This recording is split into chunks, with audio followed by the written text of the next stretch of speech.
ভারতীয় বীর সেনাদের সম্মান জানাতে টিটাগড়ে আয়োজিত হলো পদযাত্রা।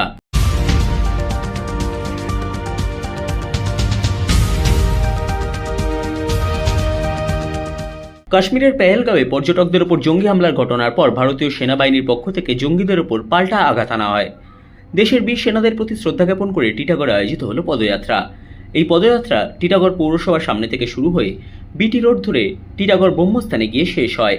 এই পদযাত্রায় উপস্থিত ছিলেন টিটাগড় পৌরসভার পৌরপ্রধান কমলেশ সাউ, উপপৌরপ্রধান মোহাম্মদ জলিল, টিটাগড় শহর তৃণমূল কংগ্রেসের সভাপতি ওমপ্রকাশ সাউ, টিটাগড় শহর তৃণমূল ছাত্র পরিষদের সভাপতি অভিজিৎ সাউ, প্রাক্তন পৌরপ্রধান প্রশান্ত চৌধুরী সহ টিটাগড় পৌরসভার পৌর পরিষদ সদস্য, পৌরপিতা ও পৌরমাতারা। সংবাদ মাধ্যমের মুখোমুখি হয়ে টিটাগড় পৌরসভার পৌরপ্রধান কমলেশ সাউ এবং প্রাক্তন পৌরপ্রধান প্রশান্ত চৌধুরী জানান, হ্যাঁ, আমাদের দেশের যারা সৈনিক, যারা সবসময় দেশের জন্য কাজ করছে, তাদের আমরা এনকারেজ করার জন্য, তাদের সাথে পুরো দেশ, গোটা দেশ তাদের সাথে আছে, তাদের পাশে আছে।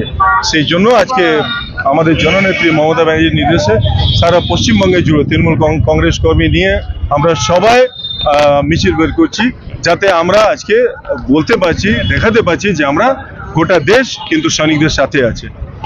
আজকের মিছিল ডাকার উদ্দেশ্য হচ্ছে যে আমাদের ওপর যেভাবে জঙ্গি হানা দিয়ে মেঝে বেছে বেছে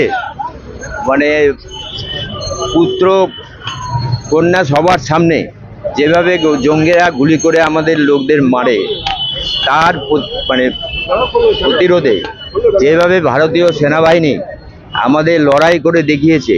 আমরা 71 সালের যুদ্ধ তখন টিভি শোনা দেখিনি, শুনেছি, পড়েছি, এবং এই যুদ্ধটা আমরা একদম চোখের উপর দেখেছি আমরা।